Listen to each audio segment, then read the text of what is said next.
Bonjour à tous, bienvenue pour ce nouvel audio. Alors aujourd'hui je fais la partie 2 de mes conseils de lecture, conseils bibliographiques.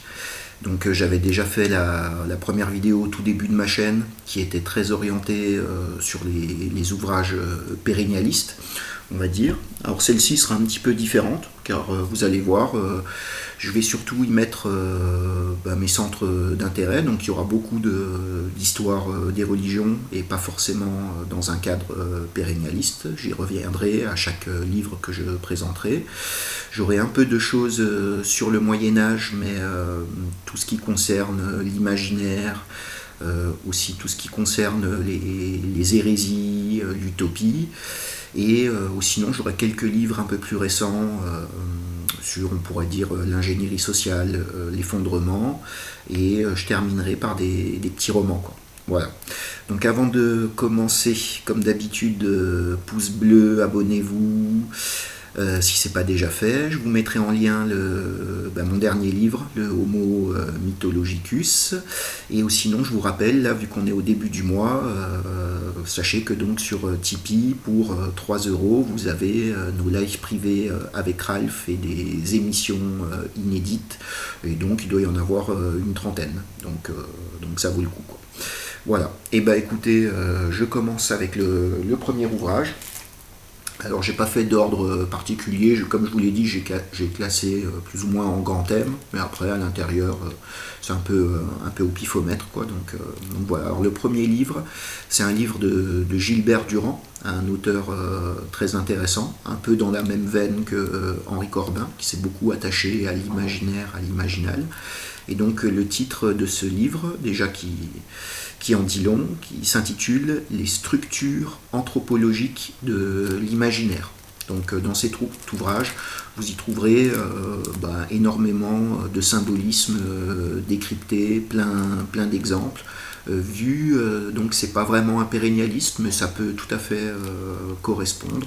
Et donc vous trouverez des choses sur les cycles, des définitions aussi sur le symbolisme au début, le psychisme humain, les régimes diurnes de l'image, régimes nocturnes de l'image, et énormément donc de décryptage de symbolisme. Donc un livre vraiment très intéressant et je pense un des plus faciles d'accès de Gilbert Durand, parce qu'il a un langage quand même assez difficile et très universitaire, mais celui-là vraiment vous y trouverez, c'est une petite mine d'or concernant le symbolisme. Alors ensuite, un auteur pérennialiste bien connu, c'est Fridtjof Schuon. J'en avais pas mis, je crois, dans ma première liste bibliographique. J'ai lu quelques ouvrages de Fridtjof Schuon, mais bizarrement, c'est pas l'auteur traditionnaliste que j'ai le plus lu. Et celui-là, c'est un thème très précis. Il s'intitule Caste et race. Donc c'est chez Archer. Et c'est un sujet très intéressant, et c'est très intéressant de voir ce sujet qui peut être très glissant à notre époque, traité par un auteur pérennialiste sans aucune méchanceté, très bienveillant, très historique, on va dire, sur le principe de caste et race. Et pour lui, on va dire que la caste, c'est la forme, et la race, la matière. Les deux vont ensemble, mais pour lui, la caste et la race de l'esprit prédominent sur la race biologique. Et il donne pareil énormément d'exemples dans l'histoire, surtout dans la tradition hindoue. Mais c'est un livre très intéressant et ça peut justement donner un peu une voie du milieu entre les gens négateurs du fait racial, on va dire, et les gros racialistes biologiques et darwinistes, quoi. C'est un peu un point de vue entre les deux, et je pense que ça touche plus la vérité quand on touche au peuple ancien qui voyait toujours l'esprit avant la biologie et la matière. Donc très intéressant ce petit livre de Fridtjof Schuon. Et comme toujours avec Schuon, c'est vraiment très bien écrit et très facile à lire. Ensuite, un historien des religions très connu, vraiment qui a été très utilisé notamment dans le cinéma par les scénaristes d'Hollywood, notamment tout ce qui est Star Wars par exemple. Donc c'est Joseph Campbell, et ce livre s'intitule Le héros aux mille et un visages. Je Je pourrais mettre un autre livre aussi de Joseph Campbell qui s'intitule Les mythes à travers les âges, qui est très intéressant. Et donc là, c'est une petite mine d'or pour retrouver plein d'exemples de toutes les traditions. Ça rejoint un peu le pérennialisme, parce que ça met en concordance et en analogie des mythes à travers le monde entier. Donc c'est vrai, souvent, j'en ai parlé très souvent dans de nombreux audios. C'est un auteur français qui s'appelle Henri Dontenville, et ce petit livre s'appelle La mythologie française. C'est chez Payot avec une préface de Bernard Sergent, et c'est un livre exceptionnel pour tout ce qui concerne les noms de lieux, les légendes paysannes, les légendes populaires, et décrypter un peu leur origine. Donc il s'attelle au mythe de Gargantua, aux légendes gargantines dans les campagnes françaises, au mythe de Mélusine, et donc vous y trouverez énormément d'informations sur les noms de lieux, sur les fontaines, les roches, on va dire sacrées, tout ce qui touche aussi à la toponymie des lieux, et il en arrive à montrer l'évolution d'un ancien dieu indo-européen, Gargan, qui est comme on va dire l'équivalent de Bélène ou Apollon, qui petit à petit, au fur et à mesure du temps, et notamment sous l'action de l'évangélisation des campagnes, a donné la légende paysanne de Gargantua. Il fait le même travail aussi pour Mélusine, en montrant les origines très anciennes, celtiques, voire même pré-celtiques, de toutes ces légendes campagnardes. Donc très intéressant, Henri Dontenville, mythologie française, je vous le conseille. Alors ensuite, je termine un peu le volet histoire des religions, avec là vraiment des livres universitaires. Donc le premier livre, c'est un livre chez Payot de Alexandre Crapeux, donc c'est K-R-A-2-P-E, et le titre c'est La Genèse des mythes. Donc je vous mets le sous-titre, comme ça vous verrez de quoi il parle. Le sous-titre c'est Le ciel et la terre, le soleil, la lune, les étoiles, mythes atmosphériques, mythes volcaniques, les eaux, mythes chtoniens, les démiurges, les cosmogonies, l'homme, les cataclysmes, mythes historiques. Donc là, on a vraiment un point de vue, j'allais dire, universitaire, mais c'est ultra intéressant justement pour trouver des exemples et voir justement des analogies très précises entre les différents peuples. Et dire, il est neutre, donc il n'a pas vraiment une école de pensée. Comme je l'ai dit, c'est très universitaire, c'est véritablement un historien des religions, mais c'est très intéressant au niveau documentaire et pour voir un peu toutes les sortes de mythes et les corrélations qu'on peut trouver dans différentes traditions. Ensuite, j'ai deux livres d'un anthropologue historien des religions très à l'ancienne, mais très célèbre, qui s'appelle Lucien Lévy-Bruhl. Alors j'ai deux livres, j'ai un livre qui s'appelle La mythologie primitive et un livre qui s'intitule La mentalité primitive.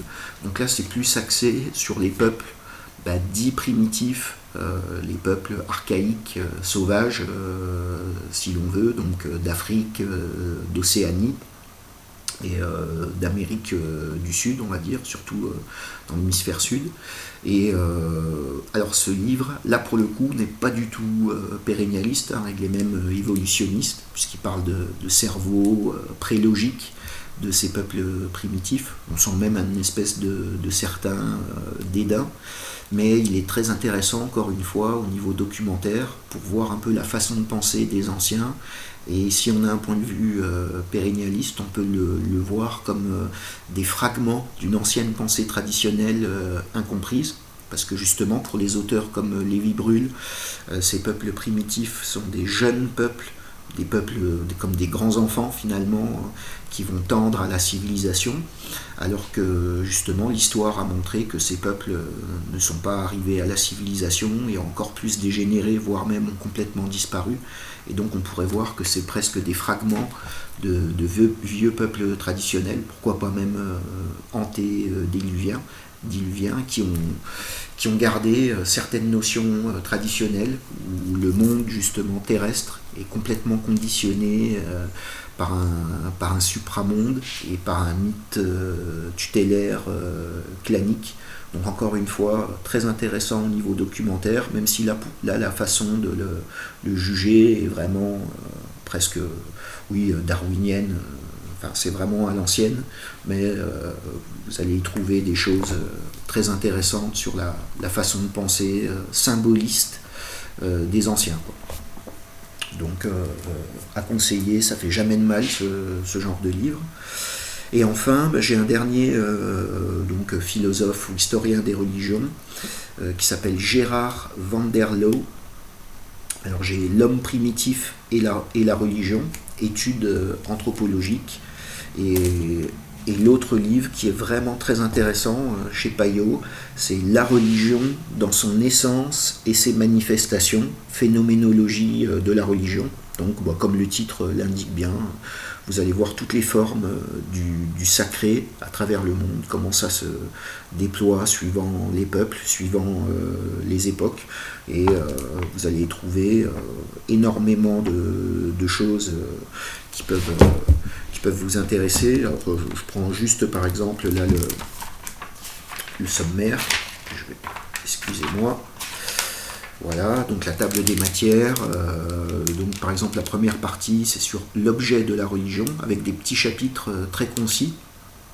Ensuite vous avez le sujet de la religion.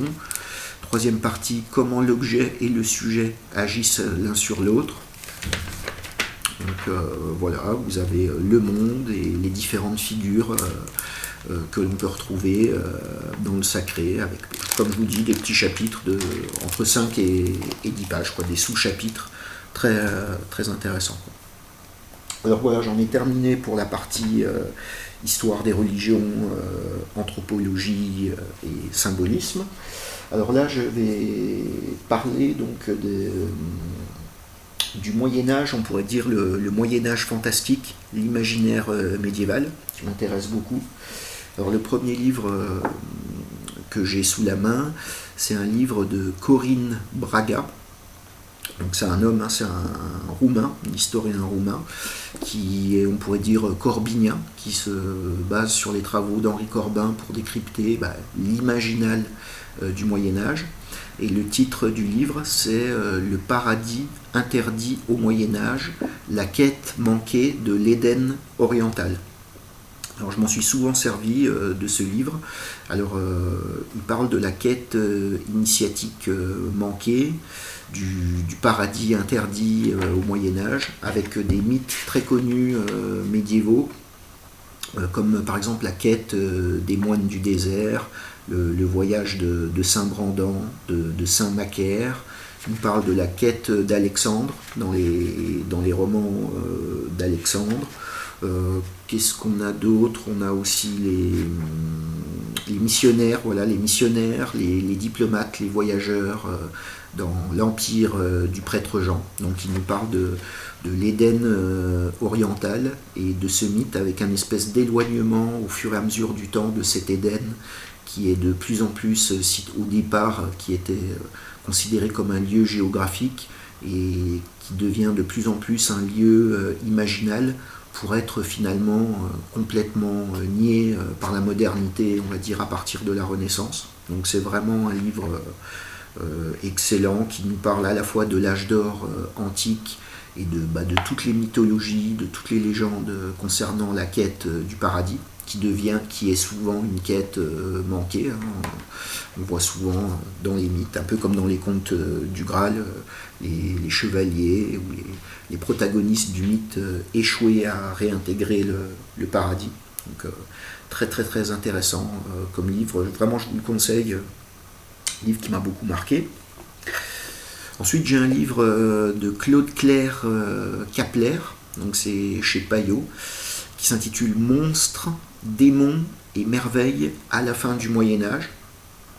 Donc petit livre, assez gros pavé finalement, sur tout l'imaginaire médiéval concernant les créatures, on va dire magiques, si on veut. Donc on a toutes les visions, encore une fois, des voyageurs du médiévaux, de tous les livres des merveilles, comme on dit, les bestiaires, la typologie des différents monstres qu'on peut retrouver, les différentes formes données au diable, aux démons.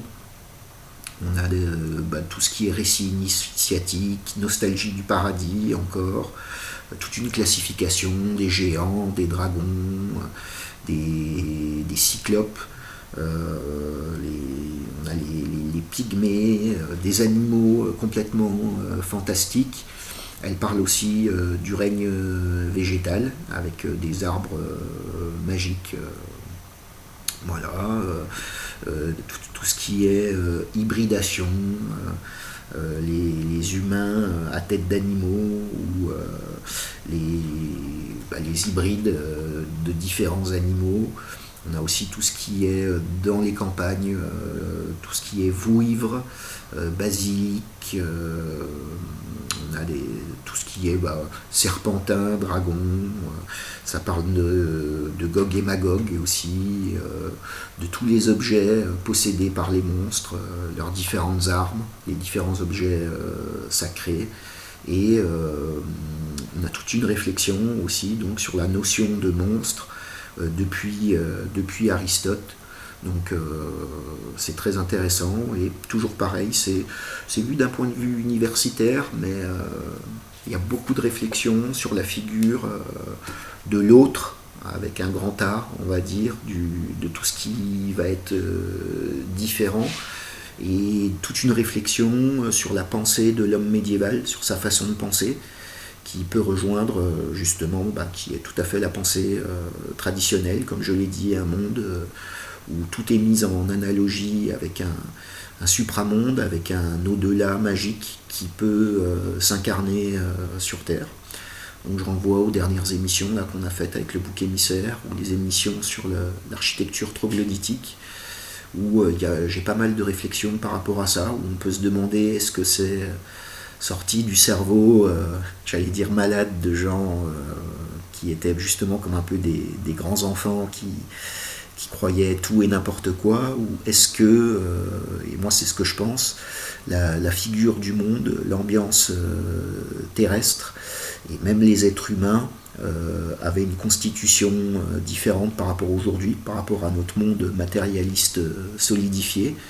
Et donc on voit que le merveilleux côtoie la réalité tangible, quoi. Donc c'est le genre de petit livre très intéressant. Dans la même veine, alors là c'est un médiéviste très connu, d'ailleurs je conseille quasiment tous ses ouvrages, enfin j'en ai lu beaucoup, notamment depuis que j'étais à la fac, et c'est Jean Delumeau, Une histoire de paradis. Comme son nom l'indique, c'est l'histoire de la représentation du paradis en Europe occidentale, depuis les gréco-latins jusqu'au moderne. Donc vous voyez, je vous lis quelques chapitres. Chapitre 1er, l'amalgame des traditions, de Moïse et Homère à saint Thomas d'Aquin, le paradis comme lieu d'attente, le paradis terrestre et la géographie médiévale, très intéressant tout ça. D'autres pays des rêves, donc il parle des îles paradisiaques, de l'Amérique et du paradis, de la nostalgie des origines. Ensuite il parle des recherches sur la localisation du paradis terrestre, c'est très intéressant, avec différents endroits qui ont pu être le lieu d'origine du paradis biblique. Alors il y a l'Arménie, la Babylonie, la Palestine, donc très intéressant. Et ensuite il nous parle de la transition avec la Renaissance et les différents courants utopiques qui ont arrêté justement de mettre ce paradis dans un passé révolu qui était à rechercher donc comme une espèce de ruine, un vestige d'un état d'être passé depuis la chute, à une vision progressiste On voit la transition à la Renaissance où on veut mettre le paradis dans le futur avec tout ce qui est les attentes apocalyptiques, les attentes messianistes du millénium égalitaire jusqu'aux pensées modernes, des utopies. Donc c'est très intéressant. C'est à partir voilà, du chapitre 10. Dès que l'homme ouvrit les yeux, il se vit heureux. Donc voilà, la disparition du jardin enchanté. Les derniers chapitres, il y a les questions posées par les fossiles, naissance de l'évolutionniste, et il termine par l'état de nature pour Rousseau et Kant, et une très belle conclusion qui fait un peu la synthèse de tout ça, de cette mélancolie de l'âge d'or évanoui et de ces différentes représentations dans l'histoire, vu que c'est un médiéviste. Il parle surtout du Moyen-Âge, donc c'est très intéressant.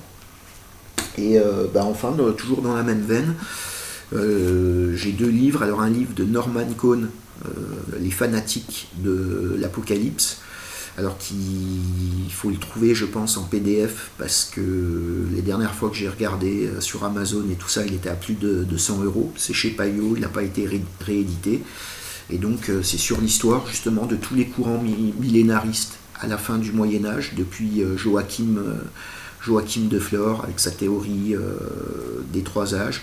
Et vous verrez toute une classification, là c'est très historique, de toutes ces sectes apocalyptiques qui attendaient le millénium égalitaire. Alors il nous parle des frères du Saint-Esprit, du libre-esprit, excusez-moi, des sauveurs du dernier jour, du mythe du retour de Frédéric de Hohenstaufen.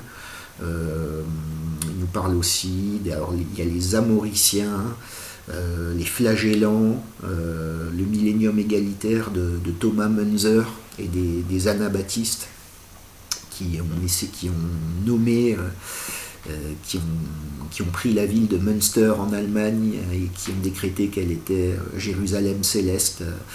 Voilà, il nous parle des Taborites et énormément, on va dire,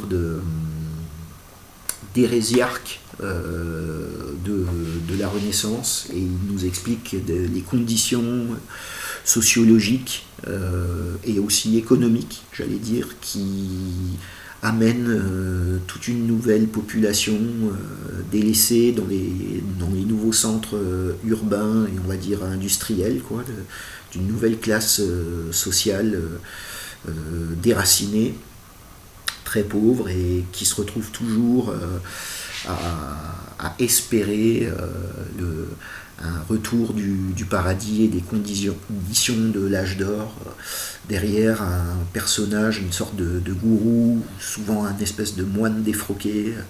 Vous allez voir, c'est un livre qui traite aussi de la folie humaine. On voit que le monde est complètement fou, déboussolé à la fin du Moyen-Âge traditionnel, et la fin justement d'un monde de castes hiérarchisées. Et là, on rentre de plein fouet, de plein pied dans le monde moderne, avec toutes ses conséquences. Et j'ai bien aimé aussi les derniers chapitres où il montre aussi que tout ce courant millénariste et messianiste de la Renaissance a influencé énormément le communisme et le socialisme du 19e siècle. Un livre vraiment indispensable, excellent. Et sur le même sujet, enfin, j'en ai noté un dernier que je conseille vraiment. Je l'avais conseillé à Grégory Tiki-Viracocha, qui m'a dit qu'il était excellent ce livre. C'est le livre de Jean Servier, qui s'appelle Histoire de l'utopie. Il existe aussi ce livre en plus petit format, c'est un que sais-je, qui s'appelle L'Utopie de Jean Servier. On va retrouver à peu près les mêmes choses en moins documenté. Livre qui se trouve facilement en poche. Et donc je vais vous lire un peu il dresse en fait, comme le nom l'indique, l'histoire de la pensée utopique. Alors il nous parle de l'Atlantide, de la terre promise au règne du Messie, la cité de Dieu de Saint Augustin, les temps de l'Apocalypse où justement il revient là sur toutes ces sectes millénaristes. Il se base beaucoup justement sur les travaux de Norman Cohn. Chapitre très intéressant qui s'intitule Du Talmud à la Réforme, où on suit justement depuis on va dire avec la propagation de l'imprimerie, on suit un peu toutes les nouvelles pensées qui fleurissent dans les universités de l'Espagne jusqu'au nord de l'Allemagne, en suivant le Rhin et la vallée du Rhône notamment. On parle de Thelem, de Rabelais, de la conquête du Nouveau Monde et de la pensée utopique derrière, avec la conquête des Amériques. Il y a des chapitres sur la Cité du Soleil de Campanella, au rêve du grand monarque, la fuite vers la Lune de Cyrano de Bergerac. Et ensuite, c'est surtout sur les temps modernes, les utopies modernes. Donc, il nous parle de Saint-Simon, des hommes faustiens, du phalanstère, de l'Icari, de Proudhon, de Marx. Et enfin, il termine par les dystopies modernes. Je vous renvoie à une petite vidéo que j'avais faite sur de l'utopie à la dystopie. Je m'étais beaucoup servi de cet ouvrage. Donc, bien sûr, tout ce qui est le meilleur des mondes. Et à la fin, une réflexion sur la pensée utopique qui est très intéressante, sachant que justement Jean Servier est un auteur que l'on peut presque classer comme pérennialiste, justement, donc sur les symboles de l'utopie, les thèmes du millénarisme et l'utopie des temps modernes. Vraiment une très belle petite conclusion, donc je vous conseille ce livre qui est facilement trouvable. Et enfin, je vais terminer par vraiment quelques ouvrages beaucoup plus récents sur des thèmes qui m'intéressent. Alors déjà, la première chose, c'est le Gustave Le Bon, ses aphorismes du temps présent. Donc c'est les aphorismes de Gustave Le Bon. Je sais que Camouline en a fait la lecture sur sa chaîne et je pense qu'ils sont facilement trouvables en PDF sur Internet. Parce que moi, j'ai une très vieille édition des amis de Gustave Le Bon, et je pense pas que ça soit très facile à trouver, quoi. Mais en gros, c'est tous les aphorismes de Gustave Le Bon. C'est vraiment un livre essentiel à mes yeux, où il part de grands thèmes généraux. Là, je regarde, il parle des révolutions, le pacifisme et la guerre, les illusions démocratiques, la matière. Il parle aussi des relations hommes-femmes, les croyances, les rites et les symboles. Et à chaque fois, les dieux, par exemple, c'est exceptionnel. À chaque fois, dans ces chapitres, je sais pas, on va retrouver une vingtaine d'aphorismes pour un grand thème. Et il y a toute la pensée finalement de Gustave Le Bon qui est résumée en quelques aphorismes. Et c'est exceptionnel. C'est presque ce que je préfère. Enfin, c'est un de mes livres de chevet, on va dire, sur la vie des peuples, sur les foules, l'âme des foules, l'âme des races, les mots et les formules, la psychologie féminine. Vous voyez, il parle de tout, le plaisir et la douleur. Et à chaque fois, vous avez des aphorismes ultra limpides, écrits au scalpel. Et c'est pour moi vraiment un monument de la pensée, quoi, sur la vie affective, le caractère et la personnalité, la moralité. Enfin, vraiment indispensable à mes yeux. Et ensuite, j'ai 3 livres récents. J'aurais pu en mettre d'autres, mais je vais pas faire. Là, je vois que je suis presque déjà à une demi-heure. Alors, le premier que j'ai mis, c'est un tout petit livre, c'est Gouverné par le chaos, donc de Lucien Cerise. Je crois que c'était le comité, c'est sorti sous le comité invisible, mais enfin, c'est écrit par Lucien Cerise. Donc c'est ingénierie sociale et mondialisation. Donc c'est sur toutes les techniques d'ingénierie sociale. Même d'ailleurs ce livre est largement avant-gardiste, parce qu'il nous parle aussi de la réinitialisation de la société. Et là on est en plein dedans sur la stratégie du choc, la fabrication du consentement, tout ce qui est storytelling, conduite du changement. Donc j'aurais pu mettre, je crois qu'il a écrit aussi Neuropirate, qui est très intéressant aussi, le livre de Lucien Cerise, mais celui-là c'est vraiment parce que c'est vraiment un petit livre très facile à lire, où vous allez voir toutes les techniques utilisées d'ingénierie sociale pour finalement nous faire consentir à notre esclavage, on va dire, et que c'est énormément d'actualité sur tout ce qui est Ordo ab Chao, pompiers pyromanes, la guerre insurrectionnelle, reality building, et ça termine avec le biopouvoir. On parle de la théorie de la jeune fille aussi, c'est très très intéressant, donc vraiment est très concis, et à la Lucien Cerise, comme beaucoup d'auteurs qui viennent de la gauche, on va dire un peu situationniste, quoi, de ce qu'on appelle un peu l'ultra-gauche. On a un style très froid, mais comme un peu à la Gustave Le Bon, un style au scalpel, et là vous avez toute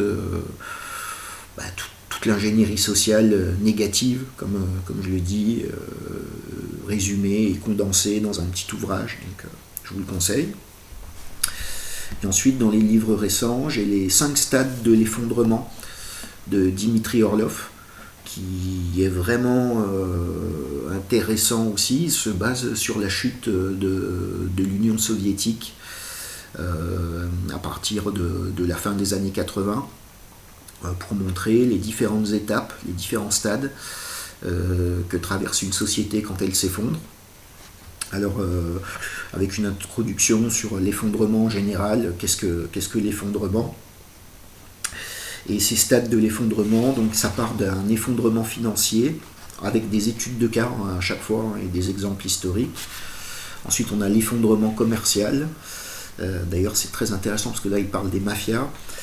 L'effondrement politique, l'effondrement social, et enfin l'effondrement culturel. Il donne l'exemple d'un peuple qui s'appelle les X. Et là, vous allez voir que le dernier stade de l'effondrement, c'est le retour vraiment à la barbarie, au stade, même pas animal, j'allais dire, au stade de folie collective, et où on perd le langage et plus aucun lien social, quoi. C'est tous contre tous, quoi, on va dire. Et comme je le dis, à chaque fois, il donne des exemples tirés dans l'histoire récente, voire même ancienne, quoi. Donc on a plein d'exemples de sociétés qui s'effondrent avec ces différents stades. Donc c'est très intéressant, et pareil, on peut le mettre en analogie avec notre période, là où on en est à la 4e phase, je pense, qui est l'effondrement social, parce qu'on a déjà eu la crise commerciale, financière, quoi, donc, et économique, bien sûr, depuis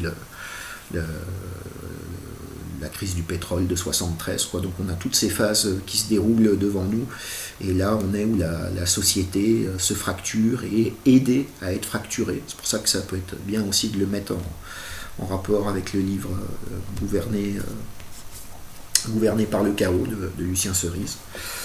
Et enfin, le dernier petit livre actuel que j'aime beaucoup, c'est pour donner des solutions, parce qu'effectivement ça peut être très pessimiste de parler d'effondrement, d'ingénierie sociale négative, et même tout ce qu'on vit depuis la pseudo-crise du Covid. C'est le livre de Paul-Éric Bollanrue, Sécession, l'art de désobéir, où du coup il va nous donner énormément de pistes sur comment, on va dire, rester droit au milieu des ruines à notre époque, essayer de se protéger le plus possible de tout le désordre organisé, et comment, on va dire, être autonome, déjà j'allais dire psychiquement, psychologiquement,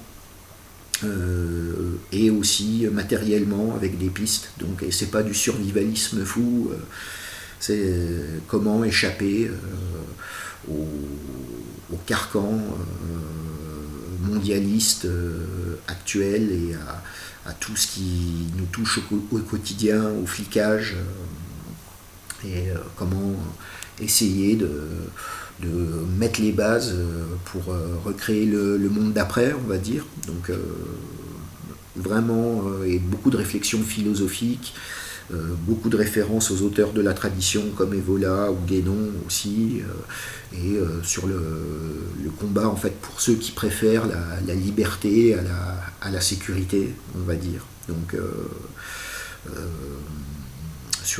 c'est très, on va dire, libertarien, on va dire, avec le fait de ne plus du tout compter sur l'État et de se prendre en main à pas mal de niveaux de la vie, à commencer par son psychisme. Donc, joli petit livre de Paul-Éric Blanc-Rue. Et enfin, les deux derniers livres, c'est deux romans, sachant que je ne suis pas du tout un grand lecteur de romans. Et donc j'ai mis deux livres de Louis-Ferdinand Céline, le Voyage au bout de la nuit, qui est pour moi un livre essentiel, qui m'a énormément marqué quand je l'ai lu. Je l'ai lu il n'y a pas si longtemps que ça, hein, il y a moins de 10 ans. C'est un livre qui m'a beaucoup marqué, énormément. Déjà, c'est merveilleusement bien écrit. Il y a beaucoup d'aventures, ça se passe un peu partout. On suit un personnage qui s'appelle Ferdinand, donc c'est plus ou moins une biographie, mais romancée, bien sûr, qui passe par la guerre, qui passe par les États-Unis, à Détroit, dans les usines Ford, en Afrique, son retour en France, son emploi de médecin. Et c'est un livre très difficile à résumer, hein, c'est un peu une tranche de vie, une espèce d'initiation, un chemin initiatique complètement chaotique. Et c'est surtout la réflexion sur la nature humaine, sur les quelques rayons de lumière de la nature humaine, mais c'est surtout quand même très, très misanthrope et un livre entre guillemets d'anarchiste de droite. Donc ça devrait vous intéresser, c'est vraiment excellent, quoi. Et de toute façon de l'écriture. Et le dernier, c'est le livre qui vient de sortir de Céline, qui a été retrouvé, qui est sorti il y a un mois, qui s'intitule Guerre, qui est plus ou moins dans la même veine que le Voyage au bout de la nuit. Dans le Voyage au bout de la nuit, il y a 40 pages sur son expérience de la guerre de 14. Et là, c'est tout un livre de 150 pages sur cet épisode. Et je le trouve même encore mieux que le Voyage au bout de la nuit, hein. C'est vraiment, on voit que c'est un premier jet, c'est vraiment écrit de façon, j'allais dire, virulente, quoi. C'est avec une poésie, on va dire un peu païenne. Enfin, vous allez voir, et là, plein de choses. Et je vous renvoie, on a fait un commentaire, une critique qui est d'ailleurs essentiellement positive, avec Ralph et Martial, qui devrait sortir bientôt sur la chaîne de Ralph, où on parle de ce livre pendant plus d'une heure et demie, quoi. Et il y a énormément de choses à dire, ça amène à toucher à la guerre, à la souffrance, aux rapports humains, aux rapports hommes-femmes, tout ce qui touche à la sexualité, à la mort, aux mesquineries individuelles. Enfin, vous voyez, c'est un livre de 150 pages qui se lit en quelques heures, et c'est magnifique, quoi. Écoutez, voilà pour ces petits conseils bibliographiques. Donc je vous ai mis, je pense, une vingtaine de livres. Je ne suis pas resté très longtemps sur les livres, sinon ça aurait été trop long, et je préfère vous le laisser découvrir. Mais si ces livres, je les ai mis dans ma liste bibliographique, c'est que pour moi, ils ont tous un intérêt, hein. Donc là, elle est peut-être plus personnelle, moins générale que la première vidéo, mais c'est des livres qui ont forgé, on va dire, ma vision du monde. Bien sûr, il y en a d'autres, hein. Je ne peux pas tout vous dire dans ma bibliothèque. Rappelez que la lecture pour moi, c'est très très important, que c'est bien d'écouter des vidéos, d'écouter des podcasts, mais prendre le temps de s'asseoir, de lire un livre, c'est autre chose. Le cerveau imprègne beaucoup plus.